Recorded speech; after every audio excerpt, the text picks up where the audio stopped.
look awesome. Oh, I look awesome? Yeah. Oh, thank you. I appreciate it. Yeah, I've been working on my girlish figure, so. Been hitting the gym. Hitting the gym. Well, those arms look nice. Oh, thanks. Yeah, you complimented me on my arms, and I got a little self-conscious there for a second. Well, I don't know why. They look... I mean, I noticed them. Right, but I don't know why that I immediately went to like cover myself. Like I was naked. I was like, oh no. But then I was like, I don't know why. He's giving me a compliment. Don't look at me. He's not like, oh, look at those flabby arms. Brr. No. No. Episode 14. Here we are. Here we are again. 14, right? I didn't speak incorrectly? No, this is 14. Okay, just making sure. Yeah. Yeah. I sometimes do that, so. Yeah, that's fine. Yeah. We all do that. We all do that. Everybody Everybody makes mistakes. Quick announcement. Podcast will now be uploaded on Mondays Yes. because I've been bad at uploading. It's on easier, Sundays. I think, on our schedule, too. Like, Yeah. and especially after these get a little bit more Involved. and complex. I want to at least give you a little bit of some editing time. Yeah. Well, I usually have most of Monday to edit and do things. So, that it helps out because I used to like try and cram in like editing like Saturday mornings and Friday nights and stuff, but sometimes I like don't want to do that. Right. So Yeah, well, you got, things in your life now. yeah, so now Life is a changing. podcast now on Mondays as a specific time. Don't have one, but look forward to it. Just on look Monday. forward to it. Hit the bell.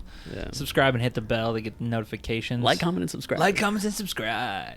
I thought about that the other day. I was like, should we start saying that in the podcast? Like, hey, if you're new, like, comment, and subscribe, or at least hit the subscribe and the bell notification. And then I'm like, no. I treat No. this very much as a hobby. Like, Yeah, totally. If it blows up, it blows up. Who cares? yeah, like I get happy when I see views. Oh Sure. my god, my voice just cracked. I'm gonna edit that out. No, I get happy when I see views, but subscriber number is cool, but like I don't treat this as like a YouTube thing where I'm like, putting all my eggs in a basket. We're trying to get discovered, and we're trying to. Like I very much know how the YouTube game works. Right. I have a video on my own personal channel that has like 60,000 views. Like I know how to play those numbers, and I know how to make thumbnails look clickbaity and what titles to use, but like I want to be honest with myself and Yeah, well, we also, the product that we're going to be putting out at the end of the day, like, we want to be happy with it. And I just would feel, what's the word? fake, Yeah, I guess. a little phony, Yeah, phony. or you're trying to Pandering, like maybe. yeah, that's the word. That I'm trying to, because I mean, again, it would be awesome if this got to the point where we could do this for a living. Like, yeah, of course that'd be awesome. Yeah. Not have to have day jobs. Like, I think everyone thinks about it that way. Though. Yeah, I mean, this of course would be cool, but I also have been treating this like just a good opportunity for you and I to get together and just chit chat. Yeah. And I do know that people find our conversations interesting because we talk about all sorts of stuff. Right. Yeah, obviously like ideal, like of who wouldn't want to like do something like this or other YouTube ventures like for a living. Like I think everyone thinks that's like cool, Right. But like I said, I treat this as a hobby because it effectively is a hobby, and I like doing it. I've learned stuff like doing audio and editing, just getting like more experience with it. So it's like a nice refresher for me to like do those programs and stuff. Yeah, I get it. Totally. Yeah. I'm glad. And I know I've said this before, but I would be nothing without you, my friend. So I would just be a guy With bad audio. with bad audio. Nothing to say. I saw a video recently. It was of these 3 kids, and this picture went kind of like viral because it was a meme. It was these 3 kids. It was a thumbnail of a YouTube screenshot, and it was these 3 kids sitting at a chair or on a sofa, and the title of the video was "Is Fortnite Overrated?" And the post had like 90,000 retweets and stuff, and the comments were like, "Oh, this is like Socrates," and like all these historical figures like discussing like very smart things, and then I ended up watching the video, and it's like very pure. Like, it's just these three kids doing what we're doing, and it was only like 4 minutes long, but like to me, I hope those kids stay friends and like keep at it, because like it wasn't bad, like Right. not necessarily like my interest, but they had decent like discussion. Right. So I always now that we do this, I always think about when I listen to podcasts and stuff, what goes into it. I'm like, oh, okay. Now when I listen to podcasts, I don't think it's just two guys sitting down and having a chat. right. There's actually some thought that goes into it. There's actually, some form of structure. And The best thing about this was that like they had like a title intro card where it's like, oh, this is the whatever show, but like instead you could just tell it's like a thing of like innocence. Like these kids, instead of like putting an audio track in an editing program, they played the audio that they were using for their intro like on a boombox for like just to fill it in. Yeah. Like I was like, wow, they just had live music going on. in the background. So I'm like, that's funny. That's funny. Like, yeah. Could you imagine if we would have started this back in high school? I thought about I wanted to do something like this a long time ago. Like it's funny to me when I think about if we were to have done an episode every Friday since high school. That would like it would catch on, I feel. But also not only that, but like watching our conversations evolve. Oh yeah, that'd be awesome. Like it would be funny to watch as we go from fresh out of high school, we have relatively no direction. Right. We're just like, a bunch of hellions raising heckin' around the town. And then all of a sudden, life starts happening to us. And then, and it's just, and then now listening to it and we play some of those episodes back, we're just like, what were we thinking? You know what I mean? Like, it's like, what were we thinking? Yeah, that's the thing. Like with these three kids, like I do hope they keep at it, because they will probably look back on it and be like, wow, we were talking about, Fortnite, and here we are 10 years later talking about going to college or whatever. Mm-hmm. So yeah, it's an interesting thing when you start, because like we talked a few, we had a hypothetical where it's like, if you could go back and change something, if you could take the knowledge that you have now, like would you go back, when would you go back, kind of thing. And it's always interesting to me to look at kind of where we've come from and the things that in reality, things that have happened are set in stone. Like we can't change anything. And so from the past, from the past, yes. So it's interesting for me to look at where we've come, but then also kind of knowing what we've done and said and things like that, how that's going to affect us in the future, how that's going to affect us like moving forward. Right. I just think it's a fun thing to think about sometimes. What do you think about like the kids who see like YouTubers that want to pursue those things? Because I don't know, not that it's easy, but like how would you feel like maybe a kid used to want to be a firefighter but then starts watching like Twitch streamers play video games for a living and decide like, oh, I want to do that? I don't know, man. I think YouTube and becoming famous on social media and becoming, going viral and stuff like that, like people make it look easy, but I don't think that it's easy. I think it's the same as acting, that there are thousands of actors and 8 make it. And I think that YouTube is kind of breaking those walls down a little bit to the point where, there are certain videos that 5 years ago were unheard of. Right. But I don't know if I would recommend someone to like dedicate. Yeah, it's hard for me because I'm a very practical person. So for me, looking at like if I was to say, oh well, I'm gonna dedicate my life to podcasting and music and quit my job and all this stuff, like it's not practical. It's not practical. It's not possible. I'd lose my car. I'd lose my. You're not gonna just make money overnight. Yeah. Like it's a I don't think that people understand how long it actually takes and how much effort it actually goes into it. So for a kid to change his entire career path to be a YouTuber or to be a Twitch streamer, things like that, I don't know. I don't know. This could be the boomer in me talking. Well, I don't disagree with you because, like, as a parent, what do you say to your kids? Like, you want to support them. You want to support them, but I don't know if I could just sit idly by and watch my kid potentially throw his life away. Or just spend so much, like, resources into... Yeah. I'm 24 years old, and if I were to go to my dad right now and be like, hey, I'm quitting my job, I want to be a podcaster full time, my dad would laugh in my face. Like, what do you mean?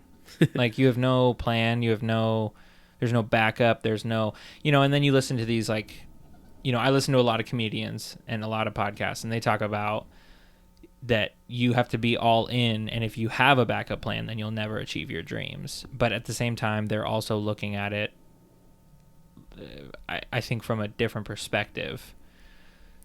I feel comedy's kind of a different game, though. Well, I agree. Yeah, I agree. With stand-up comedy, you have to do it often. You have to, like, you don't decide when you want to be funny. Yeah. You have to be like doing it often. But I don't. A lot of comics, they had jobs when they were coming up. And they were on the come up for 8 years, and they had a job throughout that entire time, and they just grinded and made it work. But for something like this, I think it's really just a matter of luck. Like, I think that there's a certain level of luck that goes into. I think it's luck and consistency.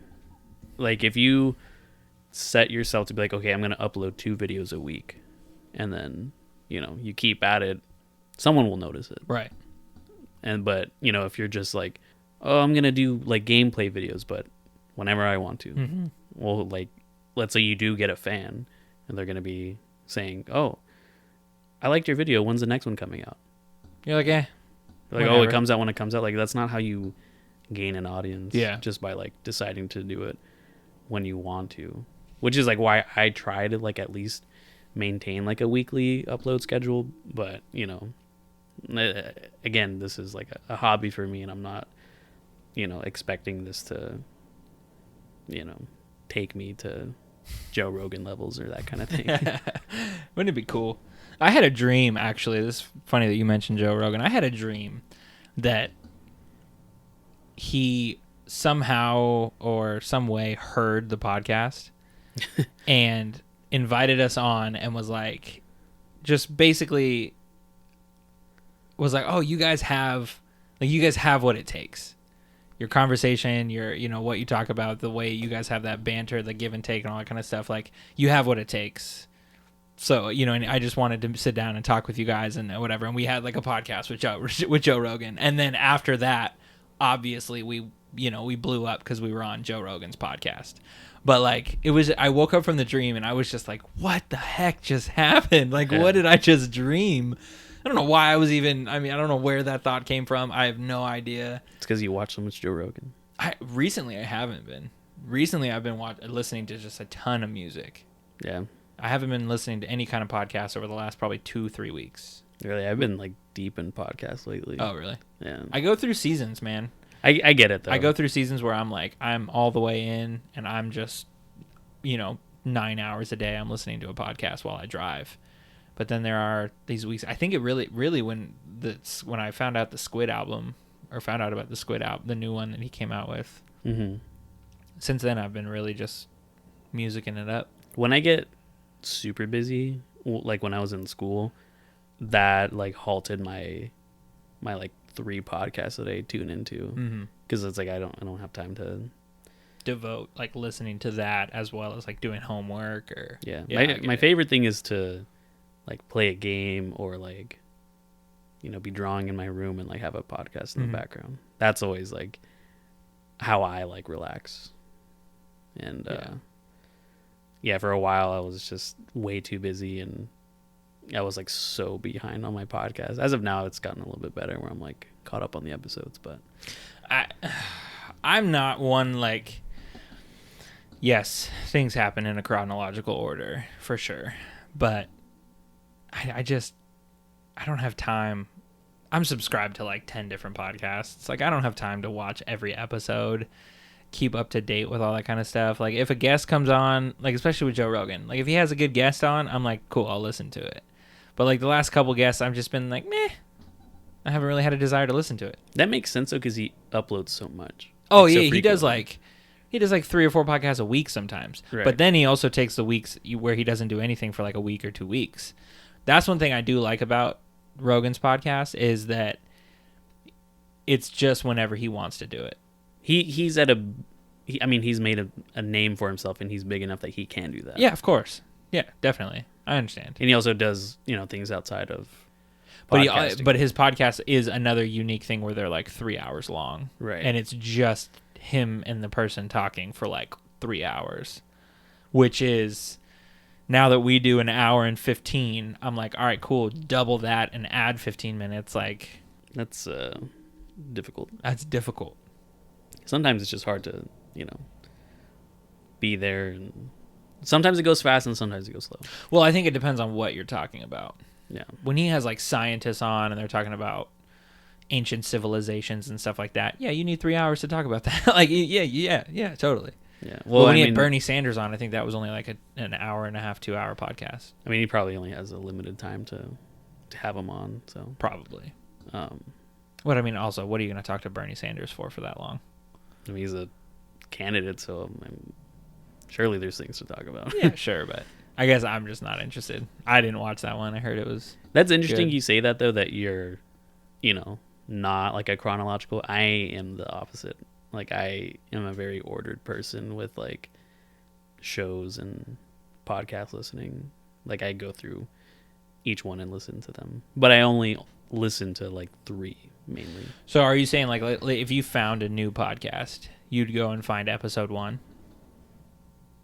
Well, this is the other thing. Like I try to go for relatively newer podcasts that like are only maybe a year and a half old. Interesting. That way I can get caught up. But I'm not about to go and, subscribe to Joe Rogan and watch the whole 1,300 backlog. episodes. Right. He's got, I think he's on his like 1,350 or something crazy like that. Like, yeah. Which is why I only watch him when, I see a guest that I'm interested in or like a clip. And, I only watch it on YouTube. So it's, I'm not like on Apple Podcast subscribed. I'm subscribed. Well, I guess not to Joe Rogan specifically, but you are on YouTube though. On YouTube. I don't like. I have Apple Podcasts, and I. Oh yeah, because you don't do audio. I don't know why. If there's a video of a podcast, I want to watch the video. Really? Yeah. There's some form of like. I don't know if it's maybe just like inclusion. Do you think it like you feel more personal with it? Yeah. That's like I feel more included if I'm watching the conversation rather than just listening to it. But also a lot of the times on like the structure of the podcast. But a lot of the times too, while I have the YouTube video up, I'm using GPS, and it's like my GPS is going. So like I do listen to the audio version of the podcast, but I listen and watch all the podcasts on YouTube. I don't even go to Apple Podcasts really. Unless there's a podcast that's only on Apple Podcasts. But most of the ones that I watch are all on YouTube. The 3 like main podcasts that I watch, one is audio only, so I listen to it audio, and one does audio and video, and depending on who their guest is, I'll watch the video, but I mainly do audio. Well, for your case, it does make sense because you don't pay for YouTube Red, so you can't have the video playing in the background. Yeah, but I also have like I work, and do stuff on a computer a lot, so like I could have it like in a tab. Oh, right. Okay, yeah, I listen to a majority, actually, 100% of the podcasts that I listen to, I'm on my phone, because it's while I'm driving a lot of the time. Yeah, that makes sense. I drive a lot, so how do I want to kill 3 hours of my day? Well, put a Joe Rogan podcast on. It's better than putting Netflix on while I drive. I don't know how safe that would be. No, I don't think so. You'd be. I've done it in traffic before, allegedly, but. Really? Yeah, well, I'm sitting in traffic and dead stop, not going anywhere. Have it just up on my dock. Is that one of those situations where you put on kind of like a background-y kind of show like The Office? Yeah. That makes sense. Yeah. Yeah, like That 70s Show, The Office. I don't watch You're shows. not watching anime. Yeah, I'm not. Well, I'm not watching anime because I can't read the subtitles from my phone, and I'm not watching Stranger Things or anything that's gonna, get me attentive. Right. I'm very like, I have Netflix on my phone, and I'll watch Netflix on my phone if I'm doing something where I'm just like sitting. Like if I was gonna go to the DMV and wait 3 hours, I'm probably gonna watch Netflix or read comic books. But I won't watch like a show that I'm interested in. Yeah. Because I want to be able to watch it on my TV with my soundboard or soundbar and my sub, big screen. I want darkness. I want to watch something right if it's a good show like Ozark. Or have you seen Ozark? No. That's a pretty good show. Jason Bateman is phenomenal in that show. I do like Jason Bateman. He's very like a serious. It's like a serious role for him, and he does a very good job. He's a money launderer for the cartel. And, whew, boy, that show is so intense. Have you seen him in the Mumford and Sons music video? No? Which video? It's him and like two of the other guys from The Office. And they're dressed like the dudes from Mumford and Sons. Oh, really? And the song is called Hopeless Wanderer. Yeah. Yeah. That's a good song, number one. Number two, I'm going to have to check that video out. Yeah. I want to see that. It's real funny. Honestly, that could be one of my, like one of the things that I really enjoy with music and bands when they take liberties like that and they do funny things like that where they have, 4 actors playing the Mumford and Sons and like in a music video. Yeah, like a spoof. Yeah, and like a spoof. And that to me is hilarious. Yeah. I love stuff like that. You don't see that a whole lot either.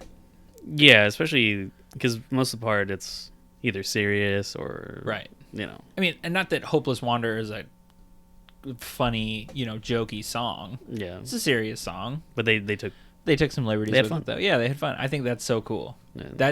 That kind of stuff. I mean, with music and this is, I'm gonna get real weird here for a second. I connect with bands when they do stuff like that. Where like they have a sense of humor. Like if you go, because I've met bands, I've met rap artists, I've met, if I have the means, I always pay for meet and greets. So like that's how I met Mac Miller, that's how I met Schoolboy Q, and I always look at music differently if I have a sour interaction with somebody. Yeah, that makes sense. So like I met August Burns Red. All the guys in August Burns Red are super cool, and it just solidified my my love for that band. Mm-hmm. I was like, oh my gosh, like they're cool in real life, they make great music, and they're awesome musicians. Like, done.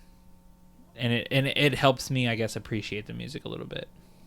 It's kind of full circle because when we first starting the podcast, we talked about concerts we wanted to go to and that I had never been to a concert. I have now been to 3 concerts. Oh. And we just in a matter of like a couple weeks. Yeah. Like, it was like one after the other. And we finally saw Mumford and Sons. Oh yeah, I forgot. We talked about that on air. I was like, I'll go with you if you buy tickets, and you were like, bet. Yeah. And then bought them, Yeah, it finally happened. What'd you think? I loved it. Yeah. That was a really great experience for me. Because it was cool. For your personal experience, you went from like August Burns Red, which is a metal concert in a very small venue. That was intense. And that was intense, right? And then you went and saw Kuko. At same Hawthorne. venue. Yeah, I mean, same size venue, I guess, like relatively. Hawthorne is smaller than the Roseland. Yeah, way smaller. But it's the same kind of intimate feeling that you get with like a small band, small stage. And then we went to the Moda Center and we saw Mumford and Sons. And it was like, this is completely different than next level. Yeah, like this is, seeing concerts. I'm all for seeing concerts at the Moda Center, but there's just something about those small venues that they definitely feel more personal. They feel more personal. I don't know, man. I would like to, because I saw Kings of Leon in the Moda Center, and it was somewhat similar to Mumford and Sons. I sat a little bit closer. I was on the ground level, but they had chairs, so it was like where that big crowd of people, general admission, was standing. Yeah, it was similar to that. Only all of those were seats, and so we got to sit, and I was like directly on the aisle, probably 5th or 6th row back from the stage. And that was a cool experience. But if I'm going to go to a show like that in a place like the Moda Center, I almost want to sit a little bit farther away from the stage so that I can see everything. Yeah. I thought we had good seats. Yeah, we had good seats for sure. We were kind of trapped, but who cares? Yeah. What do you think about like concert etiquette where something I noticed is that like off to the distance of us, people kind of in the same general seating as us, like same level, but they were like standing up the entire time. And it's like we're in seats and like the people behind you probably can't see. It kind of bothers me a little bit. It rubbed me.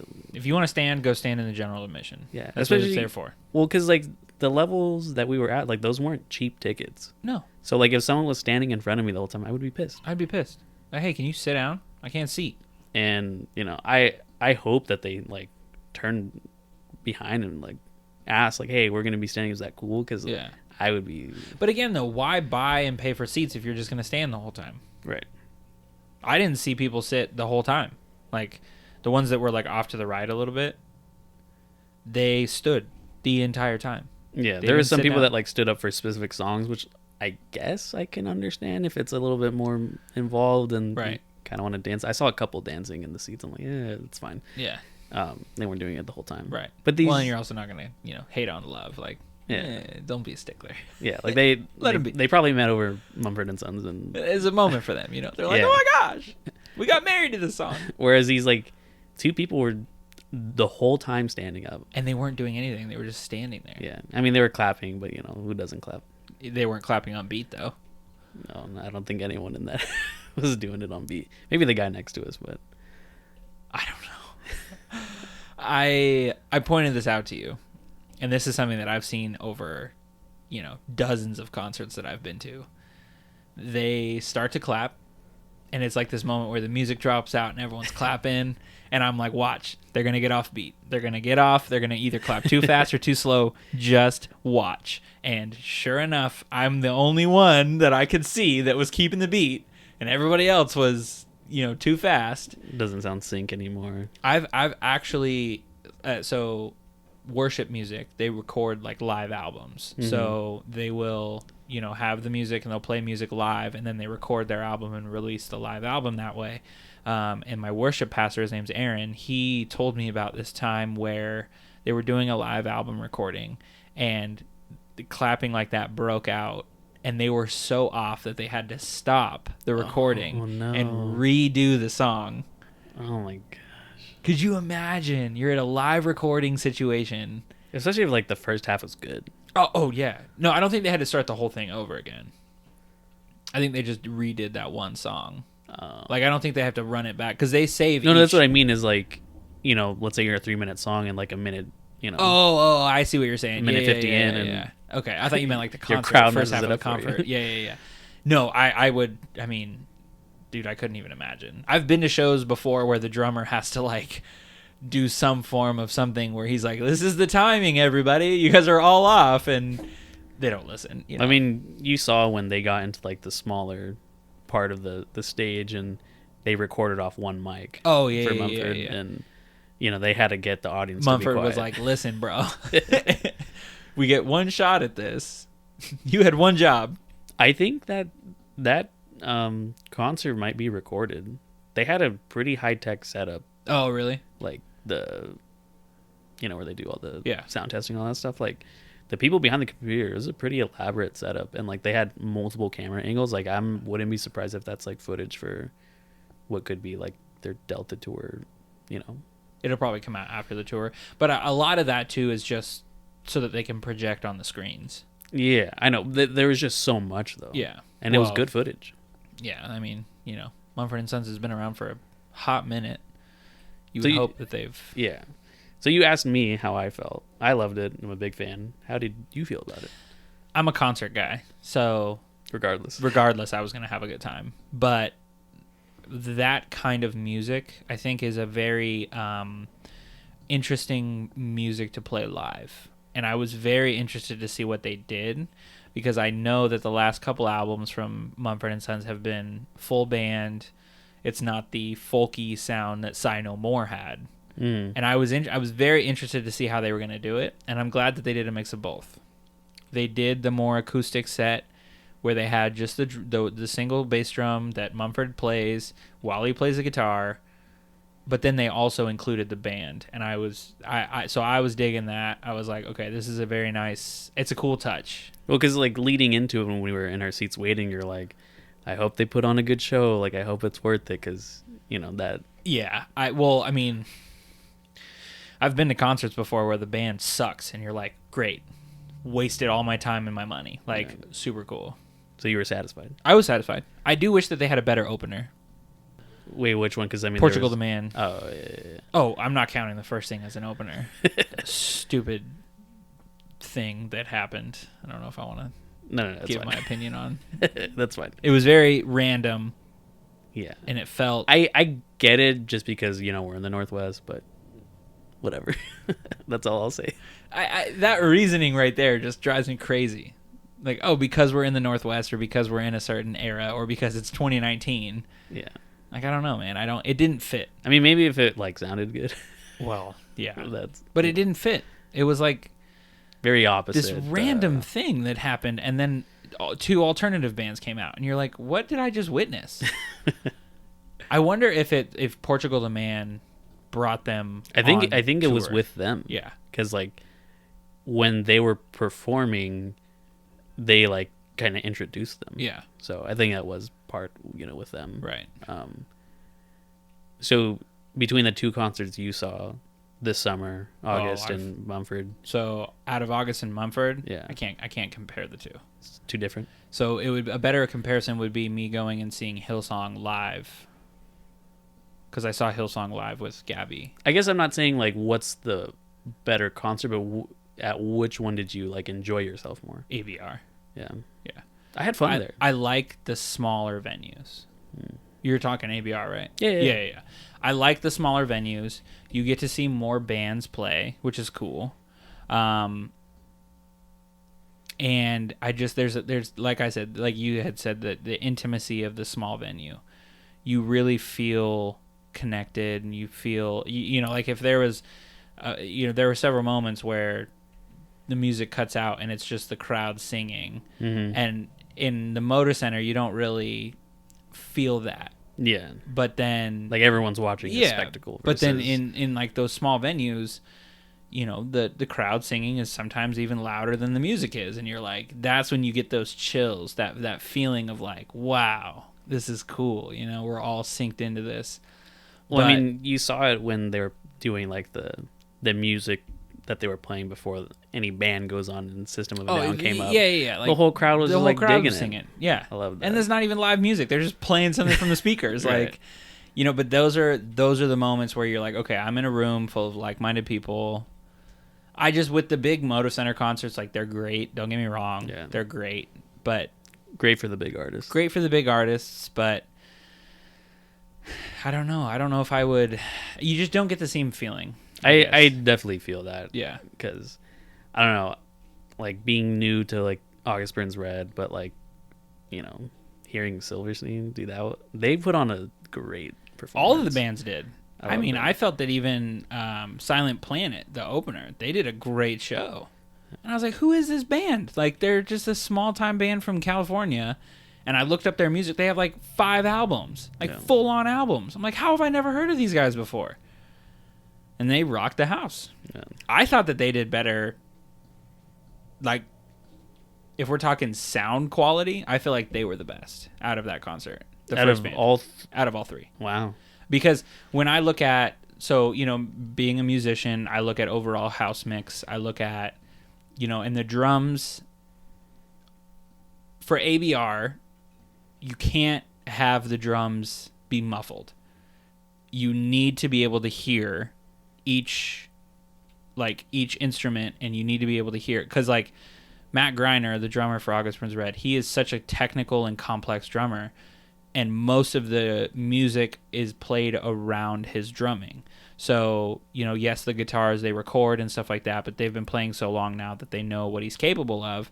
And there are certain parts in certain songs that are specific to the drums. Mm-hmm. And the drums all sounded muffled, and so it was just like you could just hear the bass. You didn't hear, you heard bass and cymbals. You didn't really hear the toms. You didn't really hear the snare drum. You didn't really hear like each individual drum as its own, as it should have been mixed. But then when you had Silent Planet on, and he would do even like ghost notes where he's hitting the snare drum really light, or the kick drum. The kick drum was really, really like, it was really beefy in there. But then when you would hit the toms, you could hear each tom sound, and I think that they just were mixed better than everybody else.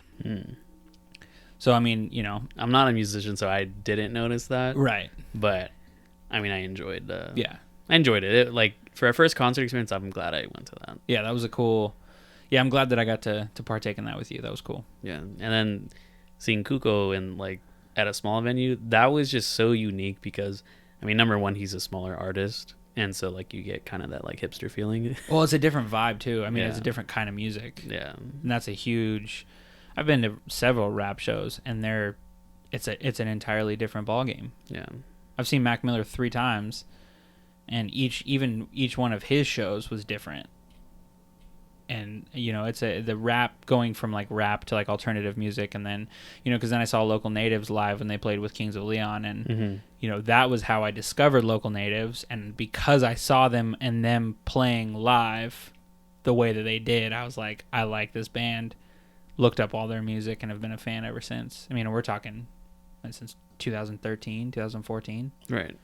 So it's stuff like that. I mean, that's one of the main reasons why I like concerts and going to concerts where I'm only really a fan of like one person there. Like August Burns Red. Like I didn't know who Silent Planet was, and I didn't like Silverstein. I've not really ever been a fan of Silverstein. Dude, I loved their Say what you will.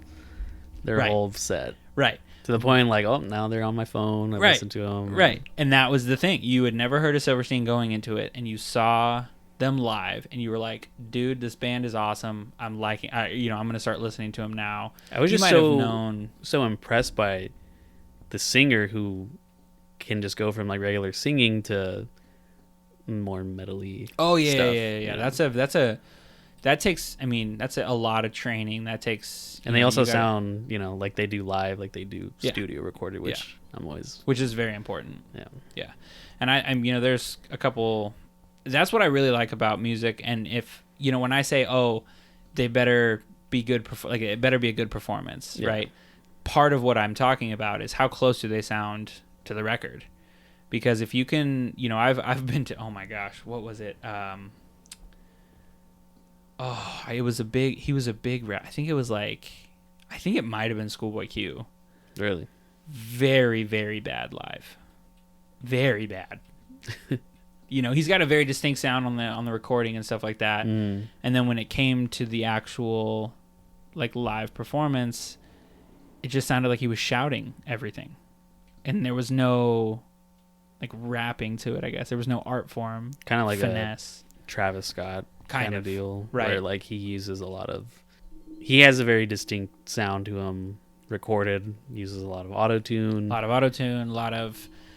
And then so when you hear him live, at least in like the recordings that I've seen, You're like, whoa. It's not bad, but just like a lot of like yelling in the moment kind of deal. Yeah. And his music's like hype music, so he gets a pass. Yeah.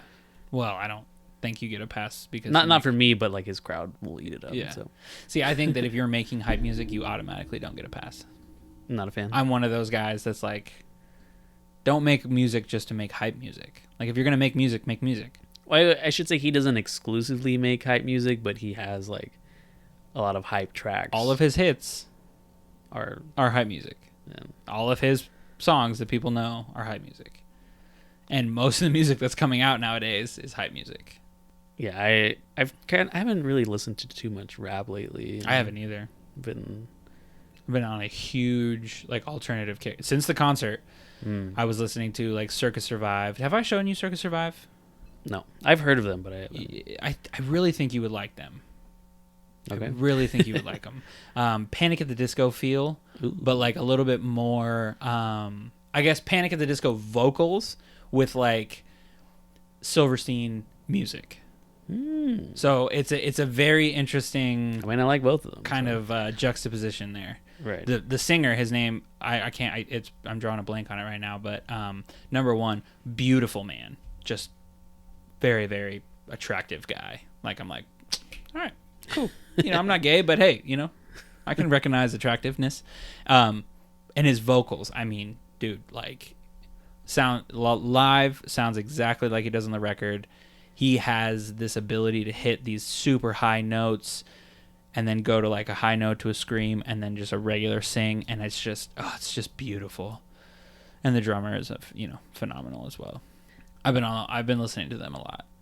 For next concert, I think I want to, because they've all the concerts I've been to this summer have all been different genres, so like I would kind of, I guess, like to keep the momentum going and try out like a new genre of music, like Sing Squid or something like that. But he's pretty small time, so I don't know. Did I tell you my idea About what? about Squid? An idea? I had an idea. I was like, I want to film drum covers of his entire album, and then I want to send them to him and be like, hey, you're up and coming. Let me come on tour with you. I'll be your drummer. It's so interesting because like he doesn't have like an up and coming sound. No. He sounds like he's been in the game for a long time. all right. Well, when you showed me that original album, I think it's Squid, the self-titled album. Got the squid on it. I was like, okay, I can mess around with this. This is good. And then when Bloom came out, when I heard that, I was like, dude, this is Odessa level music. Like this is Odessa, Kygo, that the large names. Like this is he's on their level, if not better. I've shown countless people Bloom, and they all immediately like it. Yeah. Like I show them Risk, It's a good song. the greatest song on that album. Well, one of them. There's a lot of his tracks. I would say really like almost all that album's like a solid listen through. Oh yeah, for sure. The only one I don't like is the second part of Want You. Yeah, Just part because one there's is no definitely beat. better. There's no beat. I like the tracks he plays around with the guitar a bit. Those are interesting. And then I started to get real deep down the rabbit hole, and you listen to like You Wouldn't. That song is in 6/6 or 6/8, and then Cold is in 7/4. And so when you start to listen, I'm like, oh my gosh, these are the first songs that are like electronic music that I've listened to actual time signatures of and counted the time signatures for them. And it just makes me appreciate the musicality of it a little bit more. Because like, I mean, yes, it's all programmed. You're putting certain hits in certain places. But if you don't have an idea of music theory, all of your music's in 4/4, which is the basic time signature that almost all music is created in. And so you have these moments where it's like this interesting sound that you can't quite place. You're like, why is this so unique? And so, that's what makes me at least think he's at least has some background in drums. Yeah. But I would be very, very interested in going to his show if he ever decides to tour. Yeah. Hopefully. I mean, that's where musicians make their money. So if he's really trying to do this thing the right way. Yeah, I just don't know how long he's like been at it, but I seen like his numbers on like social media and like SoundCloud plays, and I would think that they would be higher. Not that means anything, but you would just hope he's getting some kind of like recognition for that stuff. So, he doesn't have like a bio. I mean, he's got music on Apple Music going back to 2016. I guess I would just like to know more about him. Yeah. I gotta follow him on something. I know he's on Twitter. Founded in 2016. Squid released 2 albums, a throwback to his house origins with a few future bass cuts, and Only Her. Interesting. So 2016? Yeah, he's relatively new. 24 years old. Wow. Young dude. His Facebook only has 86 likes. That's what I'm saying. Get out of here, dude. But I mean, who uses Facebook, Well, true, but slept on, man. 5,000 followers, that's it? Yeah. Oh my gosh. My album Bloom is out now. 7 likes. That Boy. breaks my heart. It breaks my heart. It's like, why? These are the kind of things where it's like you have to. Word of mouth is really what's going to get him around, I think. Yeah. But dang, man, it's kind of sad a little bit. Yeah. To such a good artist to be slept on. Well, I mean, like, whereas, like, you know, an artist like Drake can do a surprise stealth album post on Twitter and it gets like 100,000 likes in 24 hours. What do you think of his new album? Do you give it a listen? The Care Package? I don't know. Whatever. I mean, if it's the one that just came out, it's not a new album. It's just a compilation of a lot of like single tracks that have been like stranded on like previous works and mixtapes. Oh, really? And so he just I didn't know that. compiled a lot of that stuff. And so in that, a lot of that's like old Drake, and I'm big into that. That makes sense. That might be why I like it. That might be why I gave it one listen through, and there was some, you know, it had me bobbing my head, which is I mean, Paris Morton music's on there, and that's a classic. oh, the Jodeci freestyle with him and J. Cole. Yeah. He's got those like AM tracks, like AM in Toronto or whatever. 4 p.m. in Calabasas, 5 a.m. in Toronto. Yeah, those are all classic Drake tracks. Yeah, well, and I mean, I guess even, and this is going to be something that I'm going to get backlash for, but Don't say it. I don't like the Take Care. What? You're drunk. No, what is the song? Oh my gosh. Marvin's Room. The singing kind of like R&B style. Oh my gosh. Not a fan. Not a fan of you right now. Yeah, that's fine. I like rap. Like if you're going to rap. I mean, as an artist, mix it up, do your thing. I like Drake specifically because he, you know, goes back and forth with R&B totally. and I mean, you know, Mac Miller, he has albums where he sings and he does a little bit slower tracks and stuff like that. Like I don't have a problem with them. Man, but to say you don't like Marvin's Room, which is like the original Sad Boy track. Well, I think that's probably why. Man. I think that's probably why. I think everyone listened to that in high school who was like upset about an ex. Oh, for sure. Like, I'm pretty sure I did at one point. Like, you know what I mean? Like, I mean, I'm pretty sure I did, but I just, you know, now, I don't know. It could be, because I've changed, like, my music tastes have changed so much. When I was in middle school, I didn't listen to any rap at all. I was solely alternative rock and, like, metal. And then before that, I was only oldies music. So it was like 60s, 70s, and 80s. Wow. And so I've gone through these periods of my life where my entire music library has changed. But you want to know the one constant? Tell me. I've always hated country music. Oh. Always. I don't have a distaste for it. I just don't listen to it. Oh, dude. Like if someone was playing that like at a barbecue, it's like, oh, I might. I'm not about to go up to somebody at their barbecue and be like, "Hey, you need to change the music." But could you play some slaps? I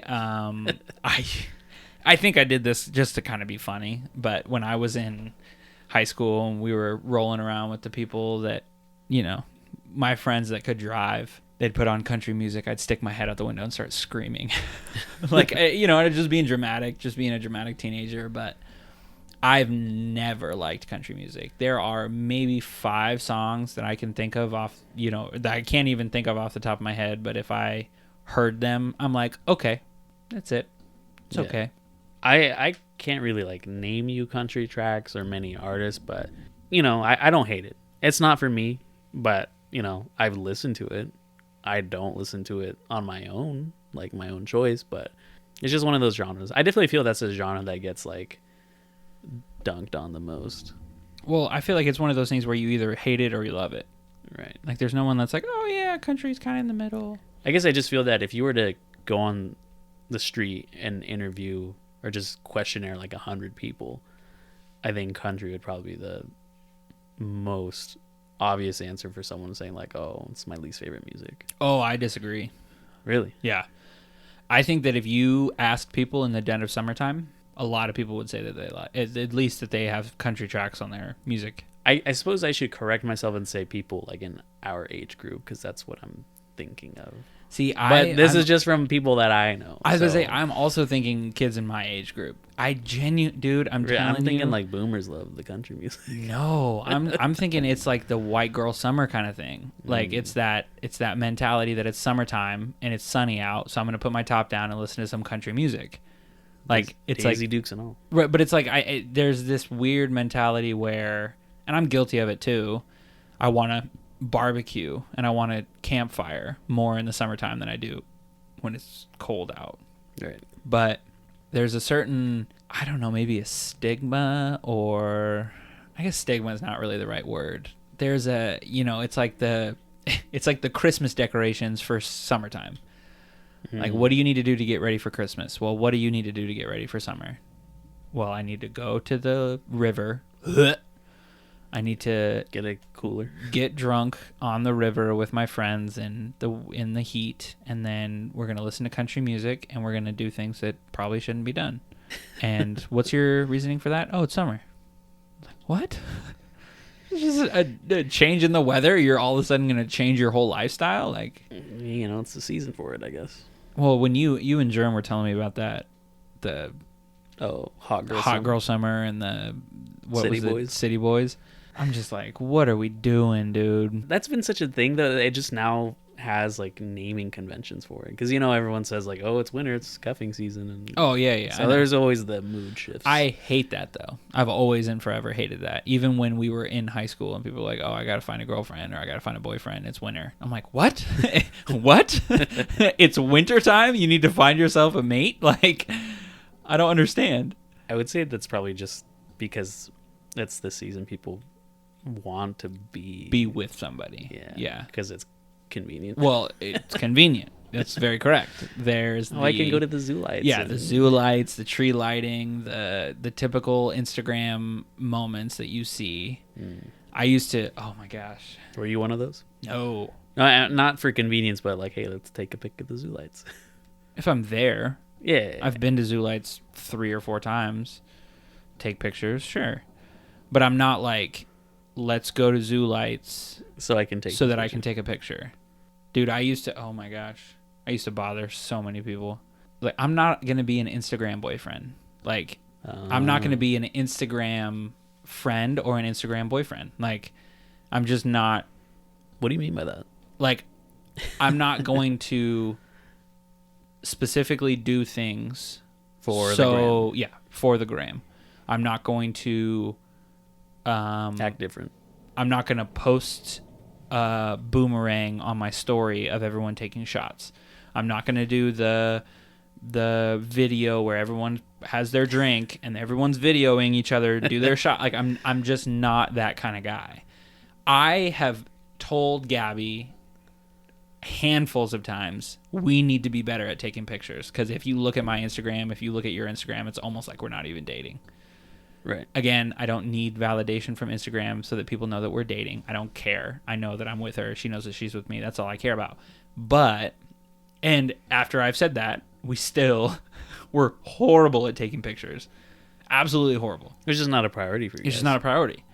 But I also read that, and this is something that I've actually seen be factual in my own life, the couples that spend a majority of their, or that are like overzealous about what they post on Instagram, are usually the ones that are having the most issues and they're the most unhappy.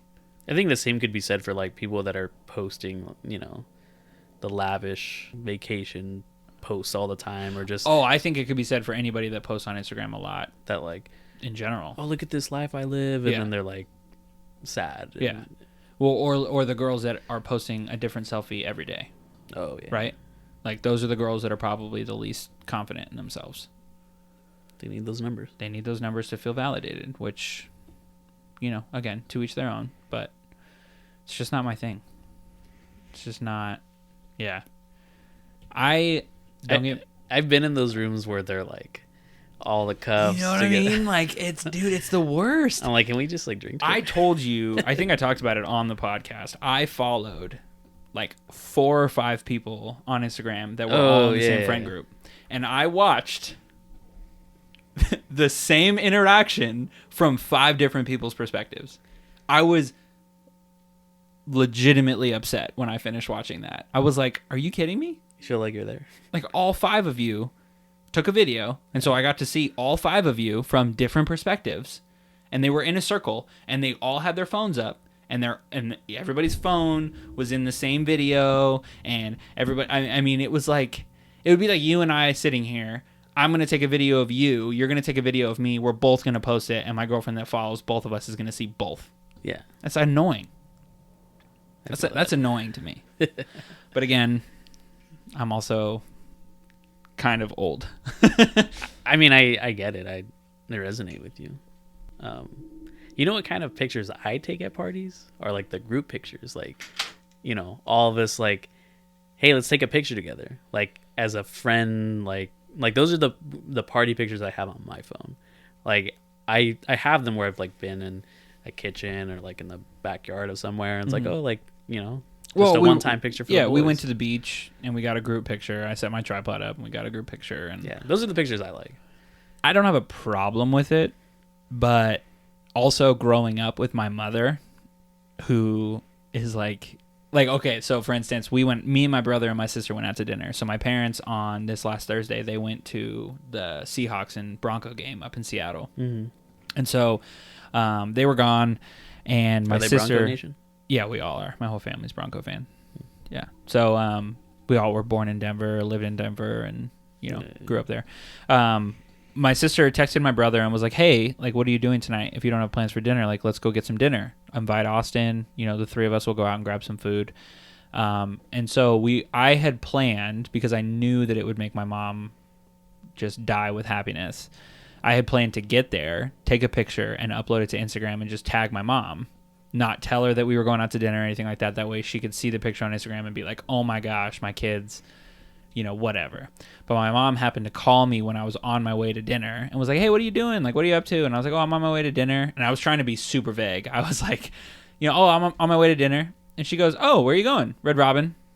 Who are you going with? Who are you going with? And I was like, Courtney and Aaron. And she goes, and like freaks out, and she goes, okay, I don't care that this is gonna bother you, but you have to take a picture, because my mom, no matter what we do, She loves those pics. everything, I mean, we're talking everything, every holiday, let's just say my sister and brother, my brother's in the Philippines right now, but let's say my sister and my brother were to come to church on Sunday, just the sheer fact that all 5 of us were at the church, she'd be like, let's take a picture. Because, you know, my sister doesn't go to church, and so it would be one of those things where, right, yeah, it's like a monumental moment. Yeah, but I get it.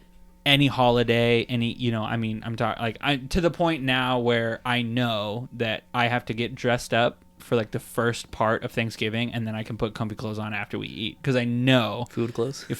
I know my mom's gonna want to take a picture, and she's gonna be pissed if I'm in sweats and a t-shirt. Like, go change.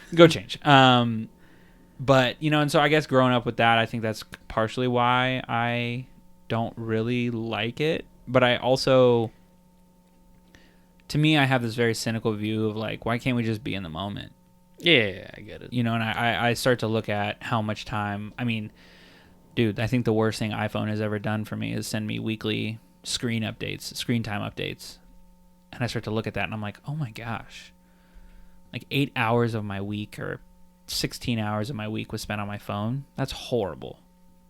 Granted, I work from my phone and I do a lot from my phone, but still, I started to break it down via app, and I was like, oh, I'm spending 4 hours on Instagram. Cut that out, you know? I actually haven't been on Instagram a whole lot lately. I used to be big on Instagram until, you know my story. I got a new phone, and then now, because I haven't like deleted and re-downloaded the app, it doesn't send me push notifications. Yeah. So it's such a weird thing. And I told you I updated iOS 13. I'm a part of the beta program. Mm-hmm. It's been buggy, as, you know, to be expected. It's a beta. Betas, yeah, it's a beta, you know, it's to be expected. But I'll get weird, like the other day Gabby was texting me and my sound wasn't going off. It wasn't like lighting up my phone. My sound was completely on. I restarted my phone and I would set it down, and I told her, I was like, text me. Close my phone. Nothing. I wasn't wearing my watch. Nothing. Didn't pop up or anything like that. And then I charged my phone fully, and the next morning they were working. And I was like, What? Yeah. Like, it's so weird. I mean, even final release software isn't perfect. I took a screenshot of something today, and like I saw the thing, when it minimizes, like, oh, you screenshotted it. Mm-hmm. And then I went to my library and it's not there. I'm like, what the heck? Mm. And then I had to do it again. I'm like, oh, there it is. No, sometimes it's buggy. It is what it is. I also am loving iOS 13 though, so I'm glad that I was able to try it out. Yeah. It's cool. Did you get like an email from them? Or I don't know. you apply Actually, for it? I think I had to apply for it. Yeah. But then I got an email sent to me that was like, you've been invited to the beta program. Download the profile on your phone and do the update and all that kind of stuff. But then I was able to forward the email to Gabby, and Gabby has it on her phone now too. No. You know what's funny about like beta stuff, like software, is that people, for the most part, like the casual audience sees that as just like a way to get something new or like pre-release software. I mean, betas by and large are meant to receive feedback to the developers. Yeah. And a lot of people don't. Oh, it drives me crazy. Yeah. Dude, the whole point of you being in the beta program is to provide feedback. And they have an app that they download when you download the beta. That's the feedback app. And you click into it and you can submit feedback as much as you want.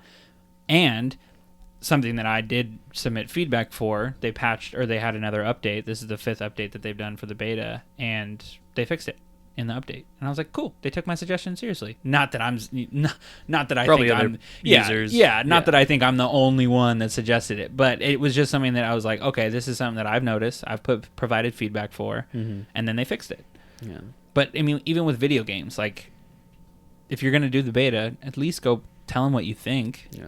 Like, what the whole point of the beta? Like I recorded footage for like Gears 4 of like, I'm like, dude, this You is have to broken. fix this. Yeah, you have to fix this. So.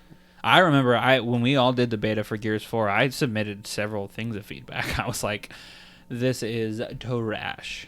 There's one game I didn't end up buying it, but I opted into the alpha, and they gave me like a questionnaire, thing, and I went into detail because they had like fill and response boxes, and I like told them like, you guys have a good foundation for what could be like a really solid game. Yeah. Just these are my thoughts. Yeah. Well, I don't know if they took it seriously, but it's cool if you're gonna do that. Like, if you're gonna have that option, at least take the feedback seriously. That's one thing that drove me crazy about Gears 4 was they were like, we welcome your feedback. Go on, tell us what you think. And several people did, and they didn't change anything that anybody talked about. Oh, we're implementing changes. Well, great. Did you fix the gun tuning? Well, great. Did you fix the hitbox on the Gnasher? Did you fix the sponginess of me point blank shooting somebody and it doing 2% damage? Yeah, these days I have like low tolerance for games that should be, working properly and stuff. So I'm like, this is like it's not even the 4th entry into the series because of like spinoffs and stuff, but like these are problems that have like plagued those games for a years. While. And it's like, it's still. Yeah, when we played the Gears 5, the beta or the multiplayer test, I played it that weekend and I was like, more of the same. This is the same thing. Yeah. You guys are adding features. You're adding, all this customization or the quick play where they have the class system now, and you've added all this stuff and you've completely ignored the problem with the last 2 games. Yeah. I mean, Gears of War Judgment was a hot pile of garbage, and Gears of War 4 was a medium pile of garbage. It's all right. The story was fine. The story was cool. And I mean, again, I felt that 5 was more fluid than any GAO game I've ever played. Like movement, switching weapons, the aiming system, and jumping in. Because, I mean, that was really what attracted me to Gears of War the entire, like, when we first started playing GAO 3 was the way that you were able to move across the map and bounce and do all this kind of stuff. I'm like, this is what makes this game great. And then Judgment in 4, and it was clunky. Yeah. Like, you can't have the movement system in a largely movement-based game be clunky. Yeah, that's like your specialty. That's your one thing that you're letting go. I think this is a bare minimum for games, is it has to feel right. Yeah. I'm not gonna play something that's like Is weird. And yeah. the mechanics of did you ever play Sekiro? Sekiro, Oh, I don't know. the sword game. Yeah. I've seen footage of it. Yeah.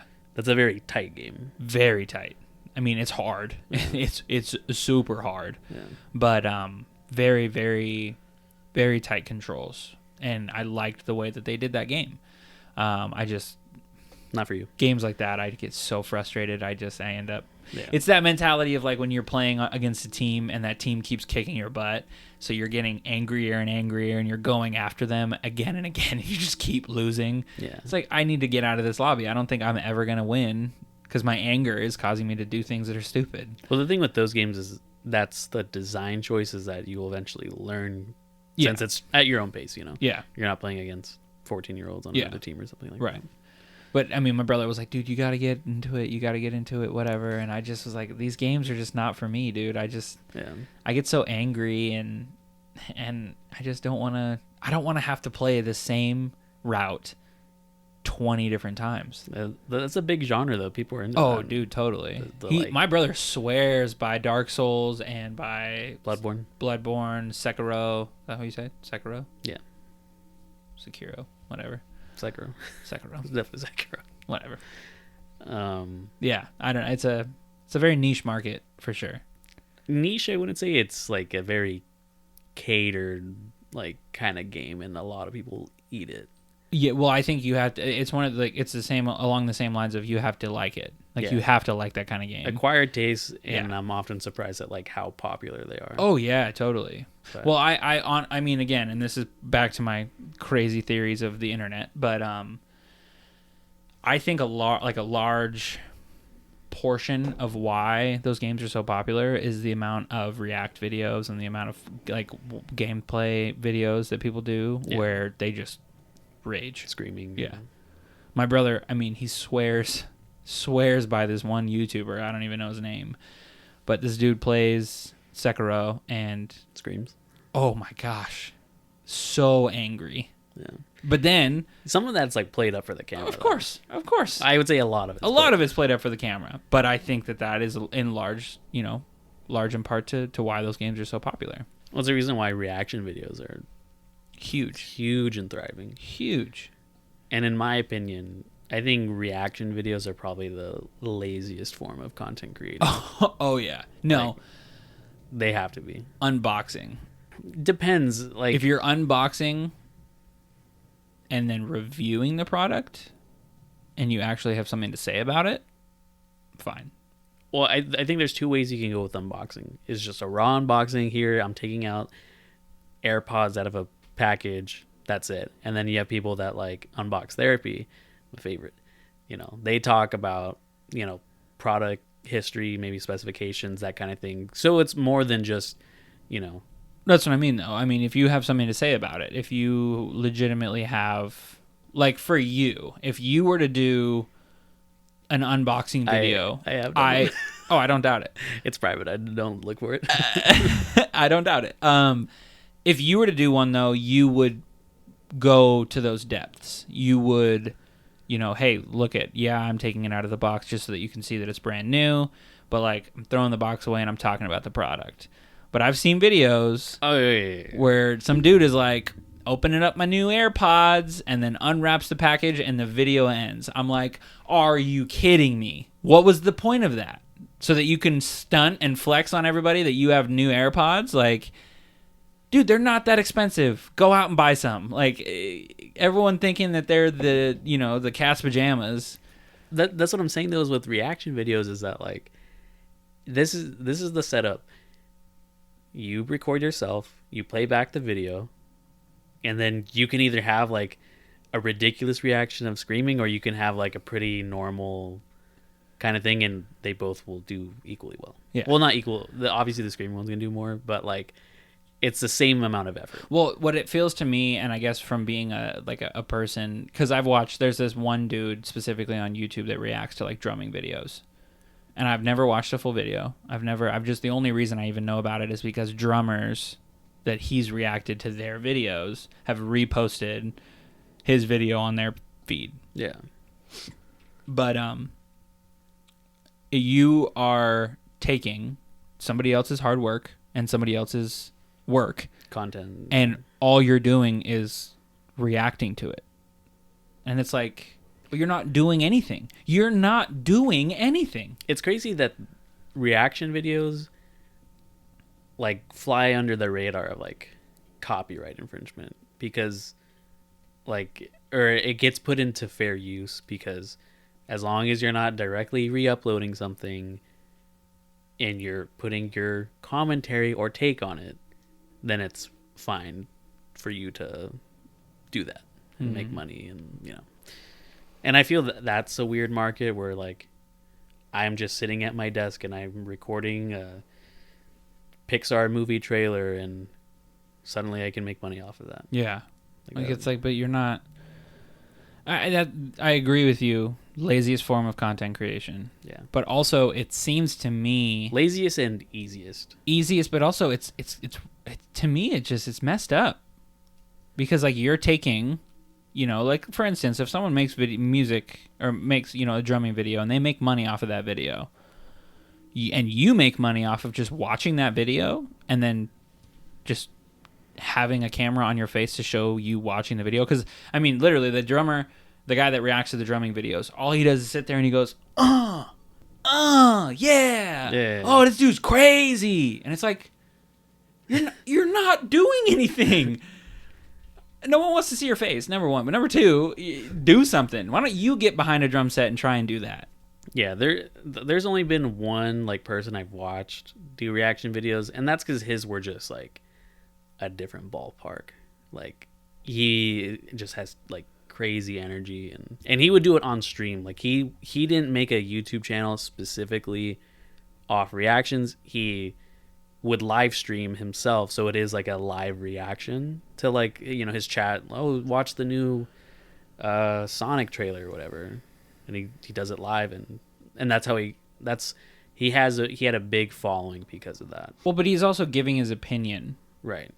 and I think that's the difference. Like, you're giving your opinion in a live setting where you're not, like, let's say that I guess I just look at like the back end of things that no one sees. Like, I'm like, oh, where does he cut that video, and how many times did he do that one take? Mm-hmm. Like, how many times did he react to that specific way? Yeah. Like, there's something different. I think there is just something different about being live, but I also think that anything live now is just immediately different. Yeah. Because we're in this world of like editing, stopping, all this stuff. And if you're going to do something live, you're like, oh, I'm getting ready to do this. I'm going to... You only get one take. You only get one take, like when people go live on Instagram to make announcements and things like that, like that to me is all right. I don't know. I'd be interested to... What do you think the next big content creation thing's going to be? I don't know, man. React stuff has been the thing for like a few years now.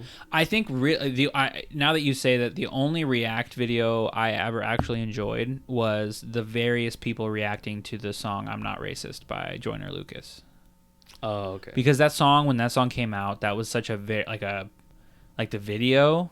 I mean, it has a white dude in the video mouthing the N-word, but it's it's Joyner Lucas saying it. But that was so crazy. Like, I was watching. It was like a hot topic. It was a hot topic, but then you're also watching, like, what I got a real big kick out of it was watching, like, kids and their parents sit down and watching these videos together. And you could see that, like, it was this, the son and his mom, and they were watching the video, and the mom was like, I just, at the first part of the video when the white dude's rapping, or the second part of the video or whatever, and she was like, I can't believe that he's saying that, because she didn't make the connection that it was like Joyner Lucas that was rapping. And so then at the end of the video, her son was like, no, listen, Mom, like, it's the one rapper. He filmed this video from the perspective of two people, and that's where the song is supposed to come from. Yeah. And but that also, to me, that reaction was more of like there's a purpose for that, because this song was it was a legitimate song. It's not someone reacting to a cat farting, and it's like, oh my gosh, that was hilarious. Like, no, you're not providing anything. You're not, you're fluff. You're internet fluff. Right. I don't know. Well, it's about that time. About that time to wrap it up. Make like a tree and leaf. Wow. Make like a paper towel and roll. How many of these do you have? A lot. Make like Tom and Cruise. Make like a shepherd and get the flock out of here. Make like a hockey play. Make like a hockey player and get the puck out of here. I don't know how much I can endure of this. Make like a prom dress and take off. Yeah, I'm definitely stopping this recording.